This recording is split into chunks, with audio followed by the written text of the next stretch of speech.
마태복음 5장 33절에서 마지막 48절까지 말씀입니다. 오늘 말씀은 이제 율법의 완성이신 예수님께서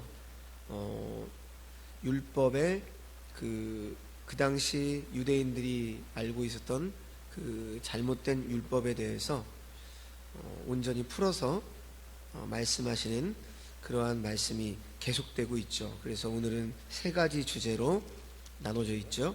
먼저 33절에서 37절까지는 맹세하지 말라. 그리고 38절에서 42절까지는 또 악한 자를 대적하지 말라. 마지막 43절에서 48절까지는 원수를 사랑하라. 이렇게 세 가지 율법에 대해서 율법의 완성이신 예수님이 온전한 율법을 풀어서 설명해 주시는 말씀입니다. 자, 먼저 33절 말씀을 보면 옛사람에게는 헛맹세를 하지 말고 내 맹세한 것을 주께 지키라, 이렇게 했습니다.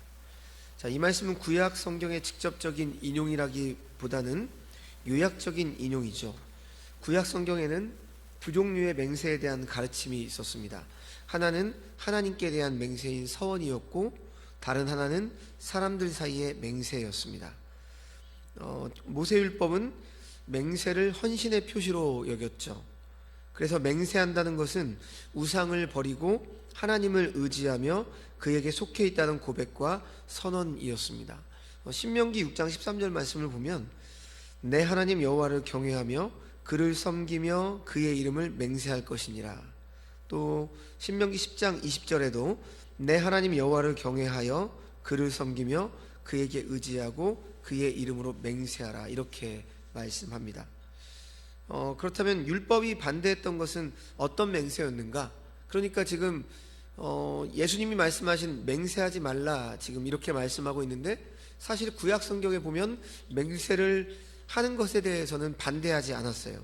율법이 반대했던 것은 바로 거짓 맹세죠. 레위기 19장 12절 말씀에 너희는 내 이름으로 거짓 맹세함으로 내 하나님의 이름을 욕되게 하지 말라, 나는 여호와이니라, 이렇게 말씀합니다. 자, 여기서 말하는 맹세는 사람과 사람 사이의 맹세를 말하는데, 사람 사이에 하나님의 이름을 걸고 거짓 맹세를 하지 말라는 거죠. 그래서 이 말씀으로 볼 때 거짓 맹세는 안 되지만 맹세는 분명히 구약 성경에도 율법에도 허용되는 것을 볼 수가 있습니다. 이 거짓 맹세는 하나님을 개인의 욕심과 위선을 위한 포장지로 사용하기 때문에 신성 모독적인 행위였죠.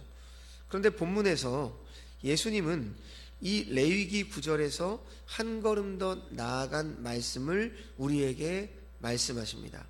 우리 모두에게 진실하지 않음을 감추기 위해 하나님의 이름을 이용하려고 하는 속내가 있음을 인정해야 한다는 것이죠.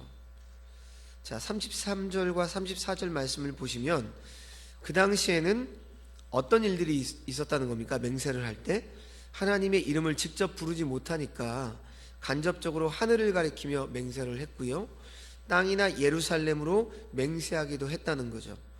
그래서 머리카락 한 올조차 희고 검게 할 수 없음에도 자기 머리를 두고 맹세를 했다는 겁니다. 자, 그러면 왜 이렇게 맹세를 한 것입니까? 이들은 주의 이름으로만 맹세를 하지 않으면 된다, 이렇게 생각했기 때문이에요. 자, 본래 맹세는 신앙 안에서 하나님의 이름으로 하나님 앞에서 맹세하고 그것을 지켜야 하는 것입니다. 그런데 지금 이들은 하나님의 이름으로 맹세하지 않고요, 오늘 말씀처럼 하늘과 땅과 같은 피조물로 맹세하기만 하면, 혹 맹세가 거짓된 것이어도 이 맹세를 지키지 않아도 신성모독을 하는 것은 아니다, 이런 사고를 가지고 있었기 때문이죠. 하지만 지금 본문을 보면 하늘은 뭐라고 말합니까? 하나님의 보좌다, 이렇게 말하죠. 그리고 땅은 하나님의 발등상이다, 예루살렘은 하나님의 성이다, 이렇게 말씀합니다. 이 말은 결국 무엇을 말하는 거죠? 신자들이 하는 맹세는요, 다 결과적으로 하나님 앞에서 하는 맹세임을 기억하라는 거죠.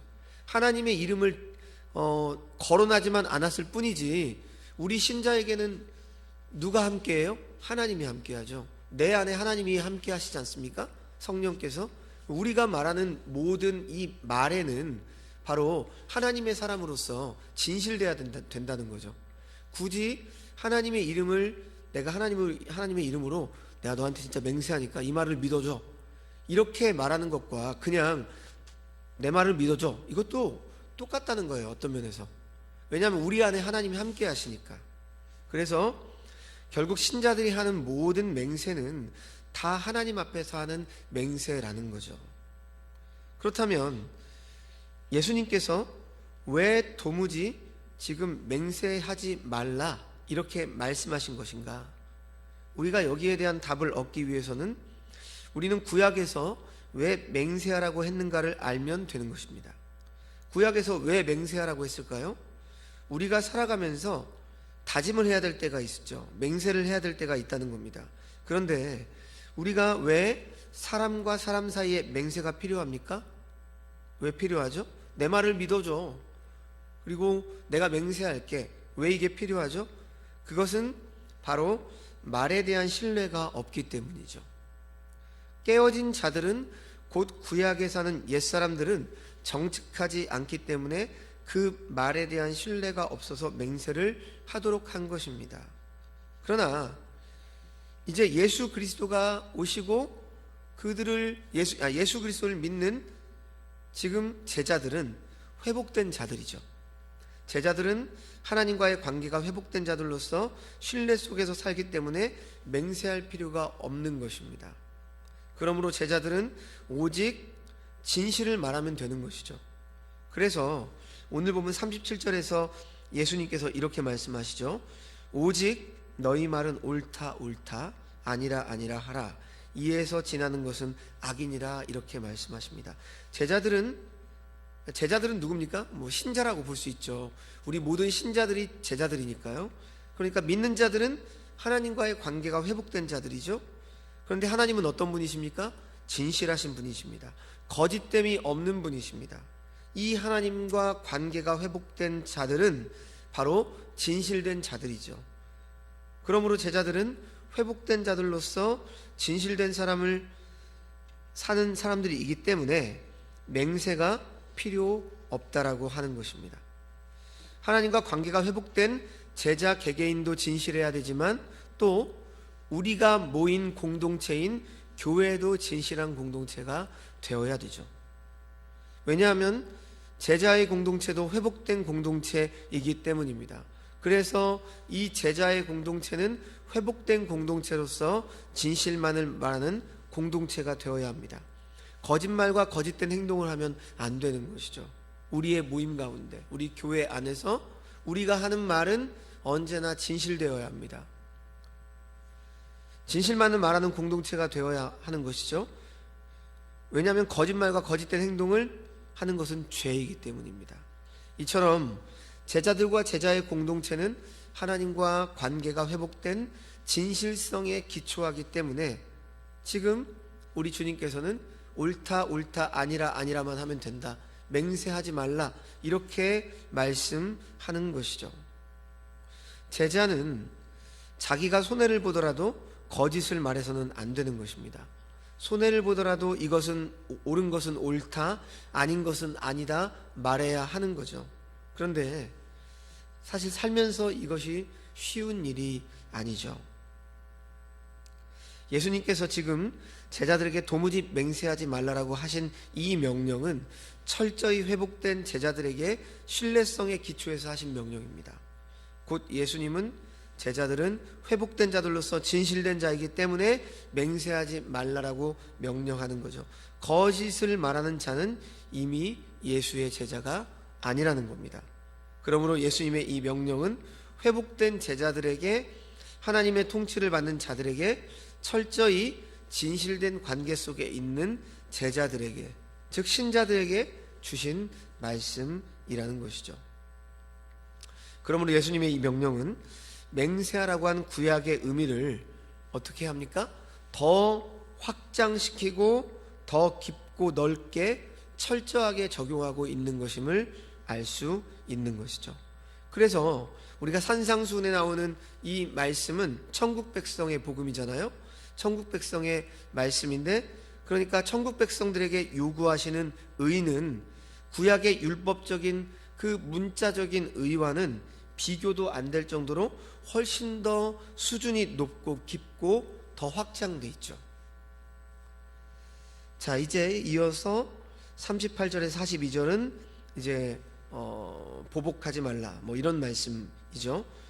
그래서 38절과 39절 말씀을 보면 예수님은 제자들에게 또 눈은 눈으로 이는 이로 갚으라 하였다는 것을 너희가 들었으나 나는 너희에 대해 이르노니 악한 자를 대적하지 말라. 누구든지 내 오른편 뺨을 치거든 왼편도 돌려대며, 이렇게 말씀하셨습니다. 자, 지금 이 말씀은요, 출애굽기 22장 22절에서 25절에 나오는 말씀을 인용해서 한 것인데요, 이 출애굽기 말씀에서는 이렇게 말씀합니다. 사람이 싸우다가 아이벤 여인을 다쳐서 낙태케 하였으나 다른 해가 없으면 그 남편의 청구대로 반드시 벌금을 내되 재판장의 판결을 조차 낼 것이다. 그러나 다른 해가 있으면 갚되 생명은 생명으로, 눈은 눈으로, 이는 이로, 손은 손으로, 발은 발로, 데운 것은 데움으로, 상하게 한 것은 상하게 한 것으로, 때린 것은 때림으로 갚을지니라. 이렇게 말씀했죠. 자, 지금 이 구약 출애굽기에서 하시는 이 말씀은 보복을 하되 보복 행위에 상응하는 보복만 하도록 한 것입니다. 그러니까 이것을 우리가 동해 보복법이라고 하는데요, 같은 형태로만 보복을 하는 거죠. 예를 들어서 어떤 사람이 한 대를 때리면 너도 한 대만 때려라. 어떤 사람이 너의 팔을 자르면 너도 그 사람의 상대방의 팔만 잘라라. 그러니까 똑같은 형태로 보복을 해라, 이런 말입니다. 그런데 우리가 얼핏 들으면 이 보복은 무시무시해 보이죠. 어떻게 그럴 수가 있어, 눈에는 눈, 이에는 이, 그대로 갚아주라는 말이잖아. 우리가 이렇게 생각을 합니다. 하지만 이 같은 구약에서의 보복에 대한 계명은 사람의 악함 때문에 지금 하나님께서 주신 율법이었습니다. 자, 하나님과의 관계가 깨어진 자들, 그러니까 악한 자들은 정확히 눈에는 눈으로, 이에는 이로 그 보복에 상응하는 보복을 시행하지 않죠. 자, 우리 속담에 어떤 말이 있죠? 되로 주고 말로 받는다, 이런 말도 있습니다. 여러분, 이것이 악한 자의 본성이죠. 우리가 눈만 상했으면 눈만 상하게 하는 것이 아니라 우리는 어떻게 하죠? 거의 반을 죽여놓죠. 예, 우리한테 한 거의 곱절을, 그 몇 배를 갚으려고 하는 게 우리의 속성이란 말이죠. 바로 악한 인간의 속성입니다. 이것이 하나님과 관계가 깨어진 악한 자들의 본성이죠.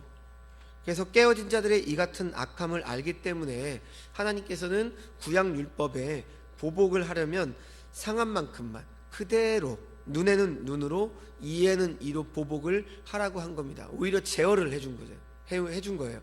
사람의 악한 본성. 예를 들어서 어떤 사람이 사람 한 사람을 죽이면 가족 어떤 가문끼리 싸움을 했어요.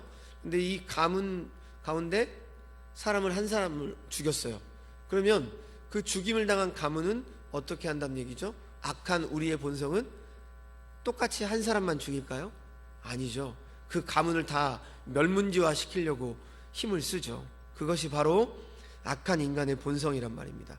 그런데 이 눈에는 눈, 이에는 이라고 하는 이 율법은 그대로 똑같이 보복하도록 한 거죠. 그러니까 제어를 하는 겁니다. 이해가 되시죠? 그런데 이 보복에 대한 계명도 사실 개인에게 준 것이 아니에요. 이것은 그 당시 재판관에게 주신 계명입니다. 우리는 이 구약의 계명을 개인에게 주어진 것으로 생각해서 상해를 입은 개개인이 개인적으로 상대방에게 그렇게 보복해서는 안 된다는 거죠. 그러면 이 같은 보복에 관한 계명에 대해서 우리 주님께서는 제자들에게 어떻게 말씀하십니까? 39절 말씀 보면 이렇게 말씀하죠. 나는 너희에게 이르노니 악한 자를 대적하지 말라, 이렇게 말씀하십니다. 여기서 대적하지 말라는 말은 법적 소송을 걸지 말라는 의미예요. 곧 제자들은, 천국 백성, 신자들은 개인적인 보복을 해서는 안 된다는 것입니다. 예수님께서는 법적 소송을 해서는 안 될 뿐만 아니라 도리어 어떻게 하라고 말씀하십니까? 39절 말씀부터 이제 쭉 나오죠. 오른뺨을 치거든 왼편도 돌려대라 말씀하십니다. 아무리 제자라 할지라도 악한 자로부터 오른편 뺨을 맞으면 나도 똑같이 보복하고 싶은 마음이 있습니다. 그런데 주님께서는 보복하지 말 뿐 아니라 왼편 뺨도 돌려대라 말씀하십니다. 어떻게 이렇게 할 수 있겠습니까? 여기서 오른뺨을 친다라고 하는 것은 상대방을 손등으로 치는 거예요. 손등으로, 오른뺨으로 이렇게 치는 거죠. 그런데 유대인들에게 있어서 손등으로 뺨을 치는 것은 그 당시에 가장 큰 인격 모독의 행위에 해당되었습니다. 자, 그러면 우리가 어떻게 오른편 뺨을 때릴 때 왼편 뺨도 돌려댈 수 있을까요? 우리가 어떻게 자신의 인격적인 자존심을 포기할 수 있겠습니까? 그것은 바로 내가 죽고 하나님의 통치가 우리 안에 이루어져야 가능한 것입니다. 우리가 하나님과의 관계가 회복되어지고 하나님의 통치를 받을 때만이 이렇게 할 수 있다라는 거죠. 왜냐하면 하나님의 통치는요, 철저한 자기 부정이 아니고서는 안 되는 일이기 때문이죠. 내가 살아있고서는 인격적인 자존심을 완전히 포기할 수 없죠. 내가 죽어야만 가능한 일이에요. 그래서 계속해서 40절에서 42절에 나오는 말씀의 경우들도 마찬가지입니다. 우리가 어떻게 속옷을 가지고자 하는 자에게 어떻게 겉옷까지 벗어줄 수 있습니까? 억지로 오리를 가고자 하는 자에게 어떻게 심리를 동행할 수 있습니까? 구하는 자에게 주고 꾸고자 하는 자에게 어떻게 거절하지 않고 자기가 가진 것을 내어줄 수 있습니까? 이것은 인간의 힘과 의지로 이룰 수 있는 의가 아니고 예수님의 의, 곧 하나님의 의죠. 내가 죽고 하나님의 통치를 받을 때만 이러한 행위가 가능한 것입니다. 그래서 우리가 믿음으로 살고자 할 때 억울한 일을 당할 때가 많죠. 손해를 볼 때가 많습니다. 어떤 면에서 예수를 믿고 살아가면서 나는 한 번도 손해본 일이 없다, 이렇게 생각이 되시는 분은 정말 내가 예수 믿는 자인가 한번 생각을 하셔야 됩니다. 모든 걸 다 이겨먹으려고 하고 억울한 일을 절대 안 당하려고 하고 다 모든 말로 다 설명을 하려고 하고 우리는 그러고 싶어 하죠. 절대로 손해를 1도 안 보려고 하죠. 하지만 천국 백성은 바로 어떤 자입니까? 억울한 일을 당하는 자고요, 손해를 보는 자들입니다. 나의 인격과 자존심이 무시를 받을 때도 있습니다. 이때 우리는 어떻습니까? 보복하고 싶죠. 갚아주고 싶죠. 그러나 지금 예수님께서는 보복하지 말라고 말씀하십니다. 오히려 손해를 보고 희생하라고 하시죠. 주님께서 제자들에게 요구하시는 의는 이렇게 율법이 요구하는 의와 비교도 안 될 정도의 수준이 높은 것입니다. 왜요? 율법의 완성이기 때문이죠. 그 문자에만 매여 있는 율법이 아니라 그 율법은 우리의 생활의 전반을 다 아우르는 것입니다. 우리의 마음가짐부터. 자, 이제 마지막 단락 43절에서 마지막 48절까지 말씀, 원수를 사랑하라 이렇게 말씀하시죠. 그런데 이 원수를 사랑하라고 하는 말씀은요, 우리가 방금 봤던 앞단락인 보복하지 말라는 말씀과 연관이 되어 있죠. 자, 보복에 대한 구약의 가르침은 무엇이었습니까? 눈에는 눈으로, 이는 이로였습니다. 그러나 예수님은 보복하지 말라고 말씀하셨죠. 보복하기는커녕 오히려 오른편 뺨을 치면 왼편도 돌려대고 속옷을 갖고자 하는 자에게 겉옷을 주고 억지로 오리를 가고자 하는 자에게 기쁨으로 심리를 동행하고 구하는 자에게 주고 꾸고자 하는 자에게 거절하지 말라고 말씀하셨죠. 자, 그런데 지금 예수님은 원수를 사랑하라는 말씀을 통해서 더 한 걸음 더 나아갑니다. 그래서 43절 44절 말씀을 보면 예수님은 제자들에게 뭐라고 말씀하세요? 또 내 이웃을 사랑하고 내 원수를 미워하라 하였다는 것을 너희가 들었으나 나는 너희에게 이르노니 너희 원수를 사랑하며 너희를 핍박하는 자를 위하여 기도하라 말씀하십니다. 자, 여기에서 43절에 내 이웃을 사랑하라고 하는 이 말씀은 레위기 19장 18절 말씀을 인용한 말씀인데요, 이 말씀은 이렇게 써 있습니다. 원수를 갚지 말며 동포를 원망하지 말며 이웃 사랑하기를 내 몸과 같이 하라. 나는 여호와니라. 이렇게 말씀했거든요. 그러니까 구약의 율법은요, 이웃을 사랑할 것을 요구하고 있습니다. 그런데 내 원수를 미워하라고 하는 말을 첨가함으로 구약에서 따온 인용구가 아니죠. 그러니까 유대인들이, 이 당시 살고 있던 유대인들이 내 원수를 미워하라 이렇게 말씀한 거예요. 이렇게 가르쳤던 거죠. 이것은 구약의 가르침을 요약한 게 아니죠. 왜냐하면 구약은 어디에도 원수를 미워하라고 가르쳤던 적이 없기 때문입니다. 예수님 당시 유대인들은 이렇게 하나님의 계명을 변질시켜서 악용해서 내 이웃을 사랑하고 내 원수를 미워하라고 가르쳤습니다. 그러면 이들이 생각한 이웃은 누구였습니까? 바로 유대인들이에요. 유대인들. 그러면 원수는 누굽니까? 유대인이 아닌 자들은 원수인 거죠. 그래서 유대이즘, 시오니즘이라고 합니다. 자기들만 알아요. 자기들만이 선택된 하나님의 백성이니까 자기들만 바로 이웃이고 나머지는 이웃이 아닌 거죠.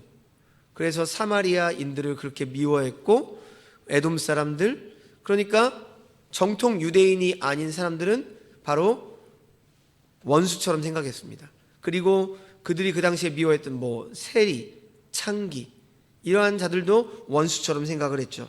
그러니까 그들은 미워해도 되는 겁니다. 잘못된 율법이죠. 이에 반해서 예수님은 어떻게 말씀하셨습니까? 44절 말씀을 보면 나는 너희에게 이르노니 너희 원수를 사랑하며 너희를 핍박하는 자를 위하여 기도하라 말씀하십니다.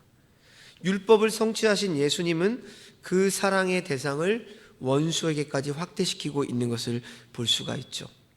유대인들은 이웃을 사랑하고 원수를 미워하라고 가르쳤지만 예수님은 바로 온전한 율법의 완성으로 원수까지 사랑하라 이렇게 말씀하시는 겁니다. 원수는 바로 핍박한 자를 의미하죠. 그러니까 우리가 핍박도 하지 않았는데 우리가 미워하는 자, 우리의 생각과 다른 자는 원수도 아니에요. 그러니까 유대인들은 사실 정통 유대인이 아닌 다른 사마리아인들이라든지 이런 자들도 이웃인데 그냥 혈통이 다르다고 정통 유대인이 아니라고 해서 미워했던 겁니다. 그리고 세리와 창기와 같은 그러한 사람들도 미워했던 거죠. 자기들을 핍박하지도 않는데 그냥 원수 취급을 한 겁니다. 그런데 지금 예수님께서 뭐라고 말씀하세요? 이 원수는 그런 원수도 아니고 원수는 너를 직접적으로 핍박하는 자입니다. 고의적으로 나를 미워하고 대적하고 하나님의 복음을 회방하고 이런 원수에 대해서 사람들은 일반적으로 저주하고 하나님께서 당장 멸해 주시기를 바라죠. 그러나 예수님은 원수를 사랑하고 도리어 그들을 위해서 기도하라 말씀하십니다. 이러한 요구 자체만으로도 예수님의 가르침은 구약의 율법을 기준을 훨씬 더 뛰어넘는 것을 우리가 볼 수 있죠. 자, 그런데 여기서 예수님께서 제자들에게 너희 원수를 사랑하고 너희를 핍박하는 자를 위하여 기도하라는 말은 단순히 외적 관계를 통한 친절함 그 이상의 것을 말하고 있는 것입니다. 예수님께서 이 땅을 살아가는 천국 백성들, 제자들, 신자들에게 요구하시는 원수에 대한 사랑은 자신을 해치고자 하는 자에 대해서까지도 최선을 다해서 진정으로 간절히 열망하는 자세로 하나님께 간구하는 행동입니다. 다시 말하면 단순한 용서나 친절함이 아니라 마음을 다하여 그를 사랑하고 그러한 열망으로 하나님께 간구하는 그런 사랑을 말하는 것이죠. 왜 그렇습니까? 율법의 정신은 사랑이기 때문이죠. 그러면 인간이 어떻게 원수까지 사랑할 수 있습니까? 이것은 인간의 힘과 의지와 노력으로 불가능한 것이죠. 원수에 대한 진정한 사랑은 바로 예수 그리스도를 믿는 우리에게 하나님의 통치를 받는 자만이 가능한 것입니다. 예수님이 그렇게 하셨잖아요. 예수님께서는 하나님의 아들인 제자들은 그렇게 할 수 있고 또 그렇게 해야 한다라고 선언을 하십니다. 그래서 45절 말씀 보면 뭐라고 말씀하십니까? 이같이 한즉 하늘에 계신 너희 아버지의 아들이 되리니 이는 하나님이 그 해를 악인과 선인에게 비치게 하시며 비를 의로운 자와 불의한 자에게 내리우심이니라. 이렇게 말씀합니다. 하나님은 해를, 햇볕을 악인과 선인에게 동일하게 비치죠. 해가 떠가지고 우리 믿는 자들에게만 햇볕이 비치는 게 아닙니다. 그렇죠? 또 비도 마찬가지죠. 의로운 자와 불의한 자 모두에게 내리십니다. 이렇게 하나님의 일반 은총은 신분에 따라 차별이 없습니다. 자기를 미워하는 백성에게도 해를 비춰주시고 자기를 거역하는 자에게도 비를 내려주시는 하나님이십니다. 하나님의 은혜는 사람의 행동에 따라 더 주시거나 덜 주시는 것이 아니죠. 하나님의 은혜는 사람의 노력이나 행동에 따라 달라지지 않습니다. 이처럼 하나님의 자녀된 사람은 사랑을 베풀 때 다른 사람의 행동에 좌우되어서는 안 된다는 것입니다. 그래서 예수님께서 이제 이어서 46절 47절 말씀에 이렇게 말씀하시죠. 너희가 너희를 사랑하는 자를 사랑하면 무슨 상이 있으리요? 세리도 이같이 아니하느냐? 또 너희가 너희 형제에게만 무난하면 남보다 더하는 것이 무엇이냐? 이방인들도 이같이 아니하느냐? 이렇게 말씀하십니다. 하나님과 바른 관계성을 회복하고 하나님의 통치를 받는 제자들은 원수도 사랑해야 하는 것이죠. 자기를 핍박하고 괴롭게 하는 자를 위해서 기도해야 하는 것입니다. 그리고 이제 48절은 결론입니다. 이 48절 결론은 앞선 5장의 모든 말씀의 결론이라고 볼 수 있습니다. 그러므로 하늘에 계신 너희 아버지의 온전하심과 같이 너희도 온전하라. 예수님께서는 결론적으로 제자들에게 하나님 아버지의 온전하심과 같이 온전하라 말씀하시죠. 그래서 마태복음 5장은 하나의 윤리 규범집이 아닙니다. 하나님 아버지의 성품을 반영하는 완전함에 대한 요구로 하나님 나라의 의, 곧 제자의 의입니다. 제자의 의는 완전한 의죠. 자, 이렇게 말씀을 마칩니다. 우리는 일생 동안 그리스도의 형상을 닮아가야 되는 자들이죠. 오늘 말씀, 하늘에 계신 너희 아버지의 온전하심과 같이 너희도 온전하라. 우리가 온전할 수 없습니다. 이 땅을 살아가는 동안에는 완전할 수가 없죠. 그래서 우리는 어떤 자입니까? 그리스도를 닮아가는 자입니다. 매일매일 삶 속에서 성화라고 하는 그 방식을 통해서 거룩해져야 되는 것이고, 거룩을 닮아가야 되는 것이고, 바로 그리스도의 형상을 닮아가야 하는 것입니다. 예수님은 바로 순종을 통해 하나님의 의를 이루셨습니다. 완전하신 순종을 통해서 하나님의 의를 이루셨습니다. 그 의가 우리 안에 있죠. 이제 예수를 믿기 때문에. 그래서 우리는 완전한 의를 소유하고 있기 때문에 비록 육신적으로 불완전하지만 이 완전함을 쫓아가야 된다. 오늘 결론적으로 예수님께서는 말씀하시는 것이죠. 우리도 예수님과 같이 날마다 자기를 죽이고 하나님의 통치를 받아갈 수 있기를 바랍니다. 하나님의 말씀에 순종하는 삶을 살 수 있기를 바랍니다. 그러므로 우리가 하나님의 온전하심 같이 우리도 온전한 의를 덧입어 살아갈 수 있기를 바랍니다. 그래서 우리가 하나님 나라에 들어가는 복된 자임을 깨닫고 바로 이러한 삶을 살아가시기를 주님의 이름으로 축원드립니다. 기도하겠습니다. 하나님 아버지, 계속된 산상수훈의 말씀을 통해서 하나님 나라에서 사는 백성들이 어떤 의를 기준으로 살아가야 할지 알려주시니 감사를 드립니다. 오늘 말씀처럼 신자인 우리들이 하는 모든 맹세가 다 하나님 앞에서 하는 것임을 기억하며 늘 진실함과 정직함으로 거짓 없는 언행을 하는 천국 백성의 삶을 살아가게 하여 주시옵소서. 또한 천국 백성으로서 제자로서 원수 갚는 것이 하나님께 있음을 알고 우리가 개인적으로 보복하거나 복수하려 힘쓰지 아니하고 원수까지 사랑하는 진정한 사랑을 실천하는 자들이 되게 하여 주시옵소서. 우리가 예수 그리스도의 보혈로 천국 백성 제자가 되었으니 주와 함께하고 주님을 닮아가는 온전하고 거룩한 삶이 되어서 주님 보시기에 참으로 복된 자가 되게 하여 주시옵소서.